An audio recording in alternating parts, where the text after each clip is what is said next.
할렐루야. 네. 우리 한번 따라하겠습니다. 태초에 말씀이 계시니라. 이 말씀이 하나님과 함께 계셨으니 이 말씀은 곧 하나님이시니라. 아멘. 요즘 세상을 바라보면서 뉴스를 들어보면서 사람들을 만나면서 절망 가운데 있는 것이 뭐냐면 희망이 없다 이겁니다. 그래서 성경을 창세기부터 계시록까지 읽다가 우리가 희망을 얻을 수 있는 것이 무엇인가? 요엘서를 한번 선택해 봤습니다. 그 요엘서를 인용한 것이 사도행전 2장인데 그래서 오늘 본문 말씀을 선택했습니다. 여러분 가뭄이 심하고 3년 동안 가뭄이 들었을 때 뭘 기다리나요? 비가 오기를 기다립니다. 비만 오면 모든 게 다 끝나는 거예요. 비가 안 오니까 문제가 나요. 지금 이 시대에 우리가 안고 있는 문제를요 해결할 수 있는 방법은 딱 한 가지. 성령이 임하는 겁니다. 하나님의 영이 임하면 다 해결되는 겁니다. 하나님의 영이 임하지 않으니까 자꾸 힘들어지는 거예요. 그래서 오늘 말씀을 여러분 잘 들으셔서 내게도 하나님의 영이 임하여서 나도 일어나는 사람 되게 해달라고 여러분 그런 마음의 믿음을 가졌으면 좋겠습니다. 우리나라 볼펜의 대명사로 알려진 모나미 153, 153 볼펜은요 1963년 이름 없는 회사에서 출발했습니다. 당시에 볼펜 한 자루에 15원 하던 시절로 이 볼펜이 나오면서 잉크병도 철펜도 사라지고 폭발적인 인기를 얻었습니다. 관공서나 학교, 회사에 모나미 153 볼펜이 널리 사용하게 됐습니다. 결국 KS 마크를 획득한 국가적 볼펜이 되었고 세계로 팔려나가게 됐습니다. 어느 한 회사가 어려울 때 이 볼펜을 생산할 공장이 없었습니다. 기술도 없이 도산 위기에 빠졌습니다. 이때 이 회사에 송삼석 회장이라는 분이 기도원으로 들어가 간절히 기도하다가 하나님께로부터 직접 아이디어를 얻었습니다. 그는 기도하면서 자기 생애를 돌아보는데 그때까지는 그가 사업을 하면서 하나님을 위해서 무엇인가 제대로 한 것이 없다는 걸 알았습니다. 그는 진심으로 하나님 앞에 엎드려 회개하기 시작했습니다. 그런데 그가 결심한 것이 있습니다. 그 하나가 주일 성수를 하지 않은 것에서 회개하며 앞으로 주일 성수를 잘하겠다. 그 다음에 11조를 제대로 못 바친 것에 대해서 회개하면서 11조를 앞으로 잘하겠다. 그 다음에 늘 감사하지 못하고 인색한 것에 대해서 회개하면서 이제는 감사한 생활을 해야 되겠다. 또 하나는 부정적인 자기 입술을 회개하면서 이제 긍정적인 말을 해야 되겠다. 그 다음에 기도하지 않은 것을 철저히 회개하면서 그가 기도원에서 했습니다. 이제부터 철저히 하나님의 사람으로 살겠다는 굳은 결심을 가지고 기도하다가 성령이 그에게 임한 것입니다. 하나님의 영의 부음을 받았습니다. 그리고 하나님의 말씀을 읽는데요. 요한복음 21장 11절 말씀이 그의 눈에서 고정되고 흔들리지 않고 떠나지 않는 거예요. 시몬 베드로가 올라가서 그물을 육지에 끌어올리니 가득히 찬 큰 물고기가 153마리라 이같이 많으나 그물이 찢어지지 아니하였더라. 그게 성령이 임하고 그가 성경을 열었는데 요한복음 21장 11절 말씀이 그 눈에서 떠나질 않는 겁니다. 베드로는 예수님의 지시에 따라 한 곳에 그물을 던졌는데 그때 153마리의 고기를 잡았으나 그물이 찢어지지 않았다는 것에 가슴이 확 와닿았어요. 그물이 찢어지지 않았다. 모나미 볼펜의 이름을 모나미 150사람으로 정했습니다. 그랬습니다. 그러면서 이 사업을 아무리 해도 그물이 찢어지지 않기 때문에 망하지 않을 것이라고 믿음을 확실히 가졌습니다. 그는 기도원에서 내려와 모나미 153이라는 이름을 붙여서 볼펜을 만들기 시작했습니다. 그는 하나님이 전 세계 모든 사람의 손에 이 볼펜을 들려주기를 원하는 마음으로 기도했습니다. 50억 자루가 팔리게 해달라고 하나님께 기도를 했습니다. 근데 놀랍게도 153 이 모나미 볼펜이 팔리기 시작하는데 1978년에 1년에 12억 자루까지 팔렸고요. 그의 다양한 필기로 인해 나와서 주춤했으나 IMF 이후에 다시 매출이 뛰어 50억 자루를 팔 수 있었다고 합니다. 하나님의 영이 여러분에게 임하며 복음의 증인이 될 수 있습니다. 성공하는 사람이 될 수가 있습니다. 희망이 없어도 사람이 없고 경제가 어렵고 모든 것이 불가능하다고 생각해도 하나님의 영이 임하면 모든 것이 해결됩니다.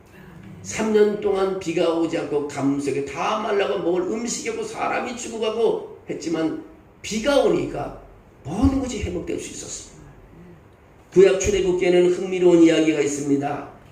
이스라엘 백성들은 애굽의 종살이에서 탈출하여 모세의 인도로 하나님의 산 호렙산, 시내산까지 도착하게 됐습니다. 보통 하나님은 산에서 내려오실 때요, 번개를 일으키시고 천둥을 치게 하시고 연기를 자욱하게 해서 땅을 흔드는 하나님의 능력을 나타내는 거죠. 그래서 이스라엘 백성들은 겁에 질려 하나님을 만나는 것을 두려워했습니다. 근데 이스라엘 백성들은 모세를 지도자로 세우기 때문에 모세에게 말합니다. 당신은 저 시내산에 올라가서 우리를 대신하여서 그에게 말씀해 주십시오. 여기서 우리는 기다리겠습니다. 당신이 돌아오면 그가 당신에게 말한 대로 우리가 다 순종하고 따르겠습니다. 이처럼 살아계신 하나님과의 관계는 평범한 사람에게는 너무 무섭고 두려워서 가까이 갈 수가 없었습니다. 그래서 우리는 특별하고 거룩한 사람들을 따로 떼어놓고 그들이 우리를 대신하여 하나님과 관계하는 수고를 하도록 했습니다. 그래서 그들을 우리는 소위 중보자라고 말합니다. 구약을 포함한 많은 종교에서 그래서 사제라는 단어가 그런 뜻에서 생겨난 것입니다. 구약에서는 평범한 사람들이 하나님을 알 수 있다는 기대는 거의 없습니다. 그는 단지 그분의 계명을 순종하고 그분에게 제물을 바치는 걸로 끝났지 그분을 만난다는 것은 무서워서 만날 수가 없었습니다. 특별한 사람들이 만났습니다. 다윗이나 삼손이나 이스라엘 왕, 사사들, 또 모세와 아론 같은 제사장들, 선지자들만이 하나님을 받고 하나님의 영을 받는 줄만 알았습니다. 이 구약에 나오는 하나님의 영은 히브리어로 르아흐라고 말하는데 이 뜻은 바람이라는 뜻이고 호흡이라는 뜻입니다. 왕과 제사장은요, 이스라엘에서는 세습 권력 구조에서 혈통에 따라 임명됐습니다. 아무나 왕이 되고 아무나 제사장이 되지 않습니다. 그 세습에 의해서 혈통에 의해서 임명되고 했습니다.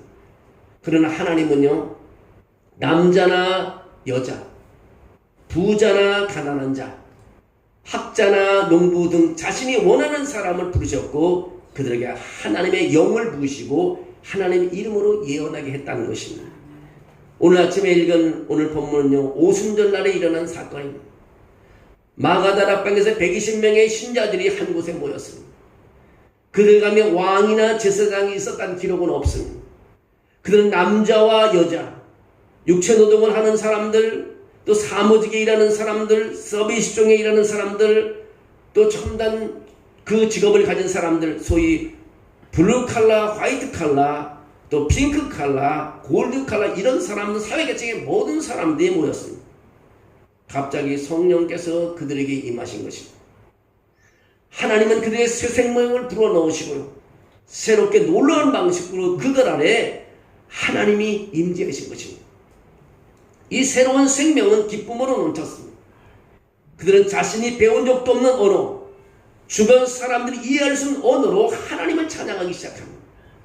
그리고 주님의 이름을 증거하기 시작합니다. 베드로는 군중 앞에서 예수님과 그분이 주시는 성령에 대해서 이렇게 설명합니다. 사도행전 1장에서 예수님은 그들에게 말합니다. 오직 성령이 너희에게 임하시고 성령이 너희에게 계시면 너희가 권능을 받고 예루살렘과 온 유대와 사마리아와 땅끝까지 이르러 내 증인이 되리라고 약속했습니다. 그리고 그것이 바로 베드로에게 일어났습니다. 베드로가 첫 설교에서 초대교회 신자들은 베드로가 설교할 때 초대교회 성도들은 성령의 충만 때문에 술 취한 것처럼 보였습니다. 그리고 비난을 받았습니다. 베드로는 그때 요엘 선지자가 외쳤던 내용을 선포합니다. 이는 곧 선지자 요엘을 통하여 말씀하신 것이니 일렀을 때 하나님 말씀하시기를 말세에 내가 내 영을 모든 육체에 부어주리니 너희의 자녀들은 예언할 것이요 너희의 젊은이들은 환상을 보고 너희의 늙은이들은 꿈을 꾸리라. 그때 내가 내 영을 내 남종과 여종에게 부어주리니 그들이 예언할 것이라고 말하고 있습니다. 여러분, 제가 부탁하고 싶은 것이 있는데요. 여러분 다 가정이 있잖아요. 가족 구성원들이 다 있습니다. 아버지가 실패했다고요 아들까지 실패하는 것이 없습니다. 많은 사람이 아버지가 실패했으니 우리는 아무것도 할 수 없다고 다 주저앉는 가정들이 많습니다. 그렇지 않아요. 여러분 주저앉는 것이 아닌 것입니다. 하나님의 영을 기다리는 시간인 것입니다. 말씀에 내가 내 영을 모든 육체에 부어준다고 말했습니다. 하나님의 영이 내리면 예언하게 되고 환상을 보게 되고 꿈을 꾸게 되고 남들이 할 수 없는 일을 할 수 있습니다. 더 놀라운 사람은 영을 부어준 누구에게 부어주냐? 내 영을 내 남종 종에게도 부어준다는 겁니다. 여종에게도 부어준다는 겁니다. 그리고 그들이 예언한다는 것입니다. 여러분 주님께서는 내 영을 모든 육체에 부어준다고 10절에 말하는데 이것은 모든 사람이 자동으로 성령을 받는다는 뜻이 아니라 모든 사람이 하나님의 선택을 받으면 그분의 영을 받을 수 있다는 것입니다. 누구도 성별, 사회적 지위, 높고 낮음, 성직자나 평신도의 지위 높고 낮음, 교육 수준 어떤 사람은 박사학위를 받든 안 받든 간에 그것이 제한되지 않는다는 것입니다. 이제 모든 사람들에게 하나님의 영은 임할 수 있음을 우리에게 가르쳐주고 있습니다. 이것이 남자와 여자 모두에게 적용된다는 것입니다. 남자에게 적용된다는 게 아닌 것입니다. 그것을 요엘이 강조했습니다. 우리는 오순절날에 여자들이 참석했다는 것을 알고 있습니다. 사도행전 1장을 보면 남자 제자들의 이름을 나열하고 있어요. 어떤 여자들과 그 다음에 어떤 여자들과 예수의 어머니 마리아도 함께 있다고 사도행전 1장 14절에 덧붙여 말하고 있습니다. 요엘은 이것을 예언했습니다. 예언의 사역이 남자와 여자 모두에게 동등하게 일어났다는 것입니다. 너희 자녀들은 예언할 것이요 그때 내가 내 영을 남종과 여종들에게 부어주리니 그들은 예언할 것이라고 말하고 있습니다. 우리는 이러한 평등이 성서시대에 부분적으로 성취되었다는 것을 알 수 있습니다. 가부장적 사회에서요 유교 사상이 가득한 그런 집안에서요 있을 수가 없는 일이에요. 과거 우리는 주님의 말씀을 선포하는 이 사역에서 남성과 여성의 절대적으로 평등한 모습을 보지 못했습니다. 누가복음과 사도행전이 저자인 의사 누가는 특히 이를 기뻐하며 기록했습니다. 하나님의 영이 임할 때 성별은 차이가 없다는 것을 가르쳐주고 있습니다. 성경에서 예언하다는 것은요 미래를 예언하다는 뜻도 있지만요 기본적으로 하나님부터 메시지를 받아 하나님의 이름으로 다른 사람에게 전하는 것을 말하고 있습니다. 요엘은 하나님의 호흡, 하나님의 영이 그 안에 있기 때문에 남자나 여자나 젊은이나 노인이나 종이나 자유인이나 모두가 이것을 할 수 있는 날이 오리라고 말하고 선포했습니다. 여기서는 교회 직분자의 사이에도 차이가 없다는 것입니다. 오늘은 하나님의 영이요 장로님이 권사님에게 임하는 것이 아니라 집사님에게 통신도에게도 모두도 임한다는 것을 가르쳐주고 있습니다. 하나님의 영은요 본인이 선택했으면 모두에게 내린다는 것입니다. 분명한 것은요 성령은 모든 사람에게 주어지므로 모든 사람이 서로에게 하나님의 말씀을 전할 수 있다는 것입니다. 예언공동체는 함께 모이고 함께 하나님의 말씀을 듣고 서로 목종하며 함께 봉사하는 일을 하고 있습니다. 왜냐하면 모두가 하나님의 성령의 은사를 공유하기 때문인 것입니다.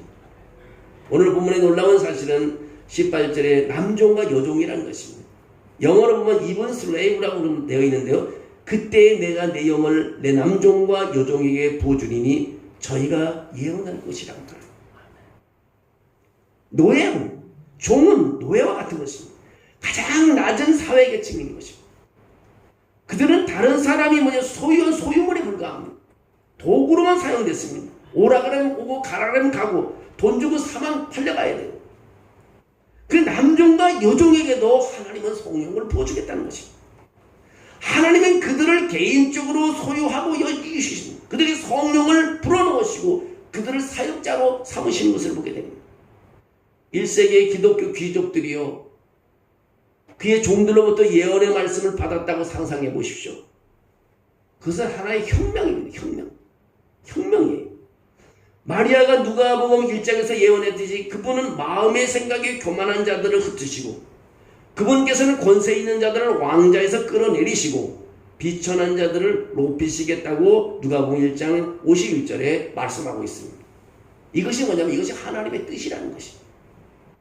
복음은 유대인, 이방인, 남자, 여자, 종, 자유인 모든 사람에게 전해져야 된다는 것입니다. 이 메시지는 단지 죄사함을 받고 하나님의 자녀가 된 사람만이 아닌 것입니다. 그것은 하나님의 자녀만이 아니라 하나님께서 영이 내주하는 모든 사람에게 움직일 수 있는 능력인 것입니다. 하나님이 우리와 함께 계시고 우리 안에 계신다는 것입니다. 하나님의 숨결, 하나님의 바람, 하나님의 영이 기독교 공동체 전체에게 거하실 것입니다. 모두가 하나님의 이름으로 사역할 수 있다는 것을 가르쳐주고 있습니다. 어느 누구도요, 우리가 하나님의 관계를 맺는 것에 대해서 방해할 수가 없습니다.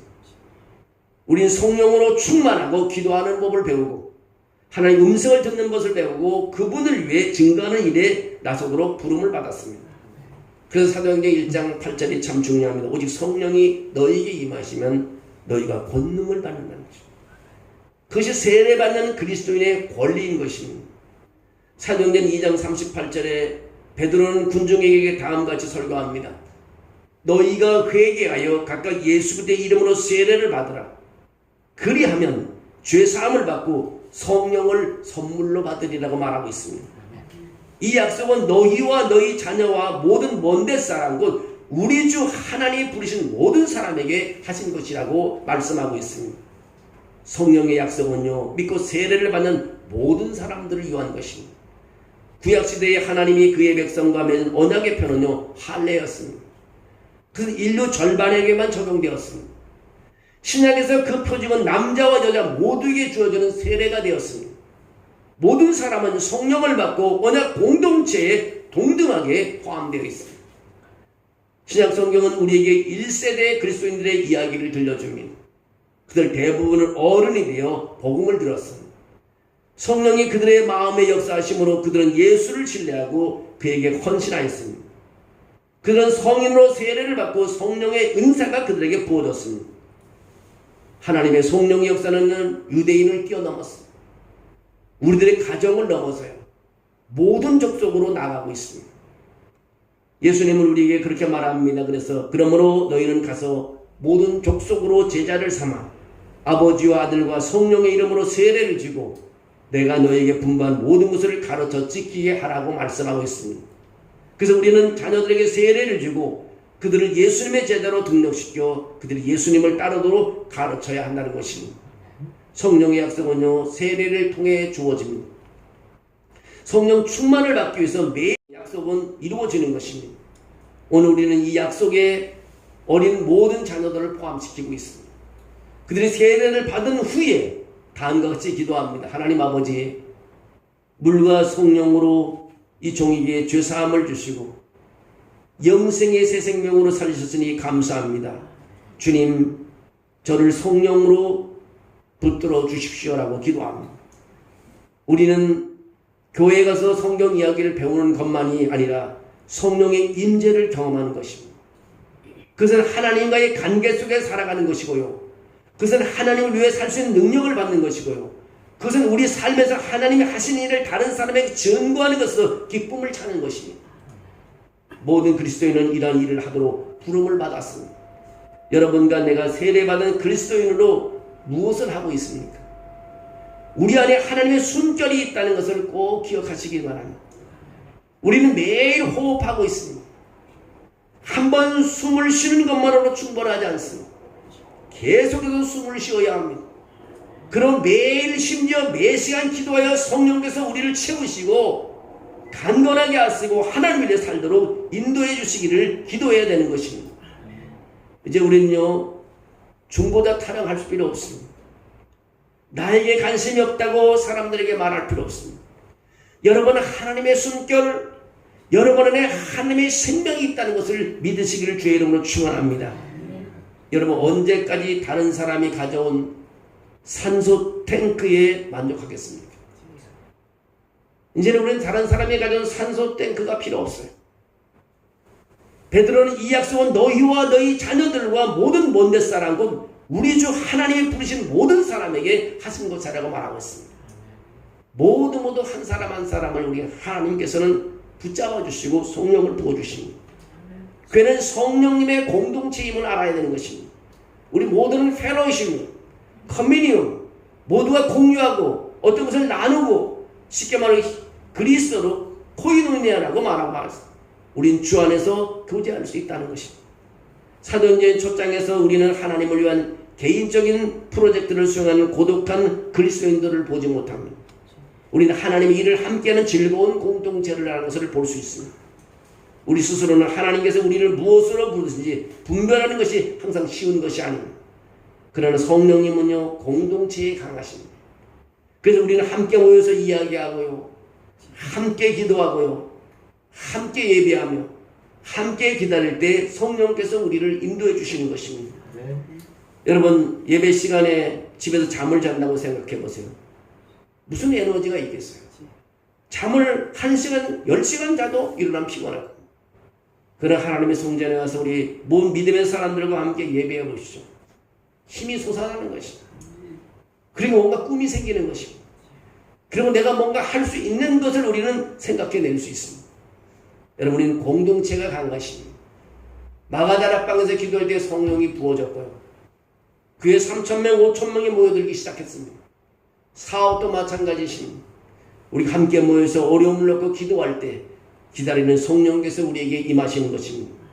우리는 성령의 교통에서 헌신하도록, 교통에 헌신하도록 부름을 받은 사람들입니다.